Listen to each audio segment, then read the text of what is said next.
गति, मुक्ति। मृत्यु के बाद शरीर तो नष्ट हो जाता है, शेष रहती है सिर्फ आत्मा, और आत्मा की मुक्ति के लिए गति की जाती है।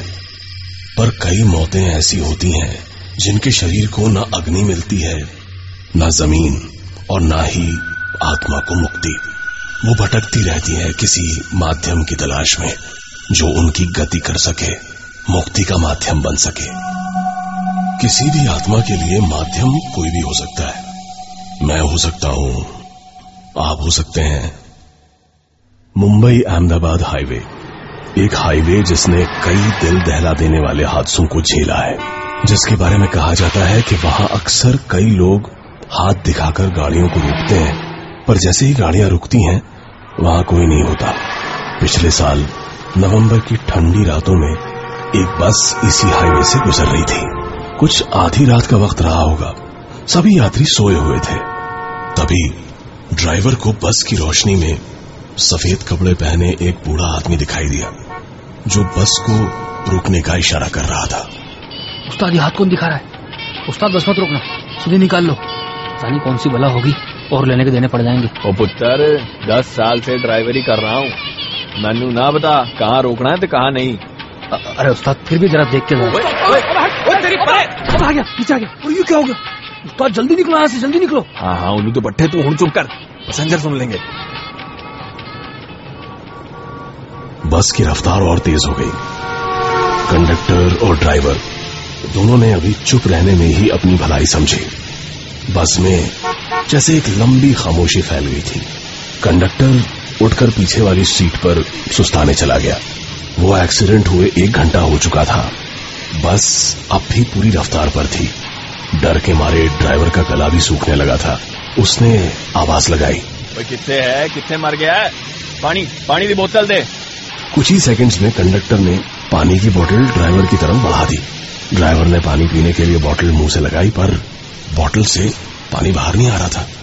ऐसे लग रहा था जैसे बर्फ की तरह जम गया हो। ड्राइवर कंडक्टर पे चिल्लाया, और जैसे ही पीछे मुड़ा, वही सफेद पोश बूढ़ा आदमी पीछे खड़ा था। तूने बस क्यों नहीं रोकी? ड्राइवर कुछ समझ पाता उससे पहले ही वो बूढ़ा फिर चिल्लाया, तूने बस क्यों नहीं रोकी? डरा हुआ ड्राइवर बस पर से अपना कंट्रोल खो बैठा, और आधी रात को अंधाधुंध भागती बस एक मोड़ पर पहाड़ से टकरा गई। टक्कर इतनी जोरदार थी कि उस बस में बैठा कोई भी पैसेंजर नहीं बचा, और कईयों की बॉडी की हालत इतनी खराब थी कि उन्हें कोई पहचान भी नहीं पा रहा था।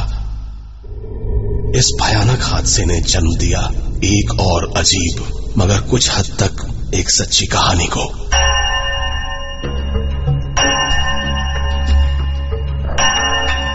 रात के 3 बजने को थे, और इस हाईवे से कोसों दूर शहर में रहने वाले एक आदमी को एक सपना आया।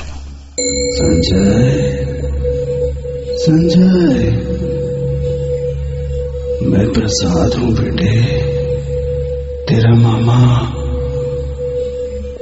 तेरी मम्मी का दूर का भाई।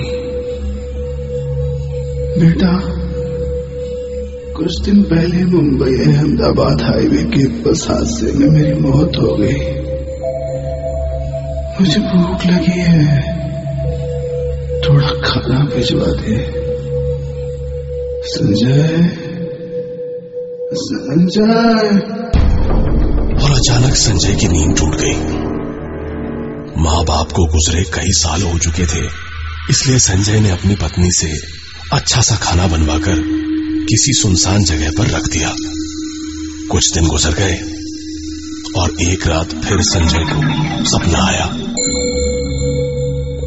संजय, बड़ी तकलीफ में हूँ बेटा, हो सके तो अपने मामा के नाम से कोई पुण्य कर दे, शायद वो ही मुझे मुक्ति दिला दे। सुन रहे हो ना बेटा? संजय, सुन रहे हो ना बेटा? संजय फिर घबराकर उठ गया उसने यही सब अपनी पत्नी को बताया और कुछ पैसा गरीबों में दान कर दिया। संजय और उसका परिवार खुश थे कि वो किसी अनजान की मदद कर अपनी स्वर्गवासी मां को भी खुशी दे रहे हैं।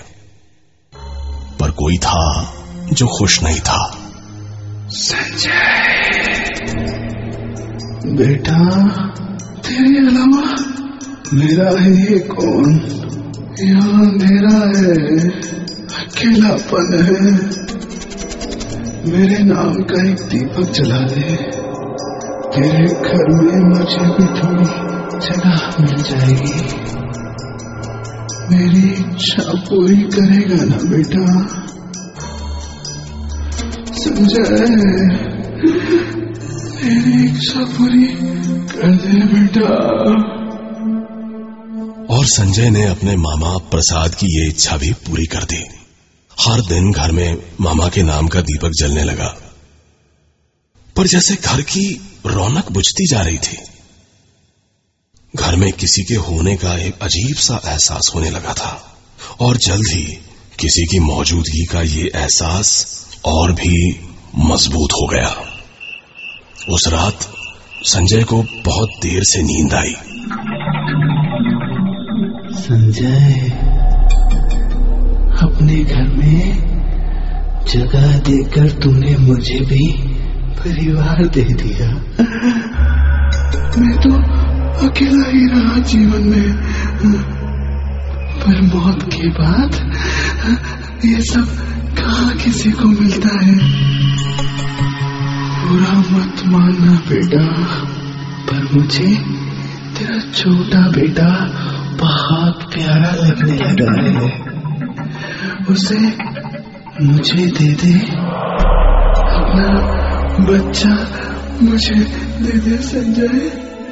संजय, अपना बच्चा मुझे दे दे। और संजय हड़बड़ा कर उठ गया। इस बार वो पसीना पसीना हो गया था, जैसे कोई उस पर काबू कर रहा हो।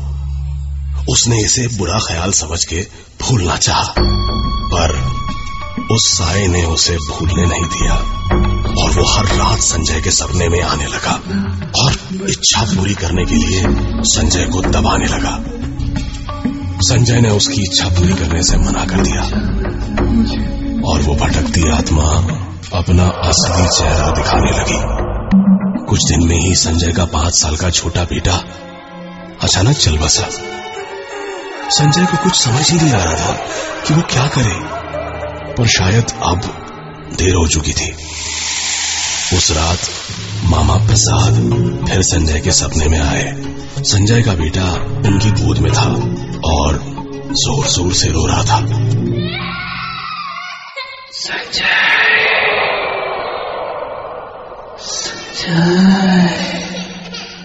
संजय, देखना बेटा, तेरा छोटू कितना रोता है। मेरे साथ खेलता ही नहीं, बस अपने बड़े भाई को याद करता रहता है। संजय। और संजय की चीख निकल गई। उसका शक सही था, उसका बड़ा बेटा बीमार पड़ गया और फिर कभी उठ नहीं पाया। 2 दर्दनाक हादसों ने संजय और उसकी पत्नी को तोड़कर रख दिया। उन्होंने पास के ही एक जानकार बाबा को सारा किस्सा सुनाया। बाबा ने कहा, आत्मा का भला सिर्फ उसकी मुक्ति में है। सांसारिक इच्छाओं की मांग करने वाली आत्माएं संसार से ही बंधी रह जाती हैं। इस तरह किसी की भी इच्छा पूरी करना उसे इस संसार से, मोह माया से जोड़े रखने जैसा है। जा, अब वो नहीं आएगी।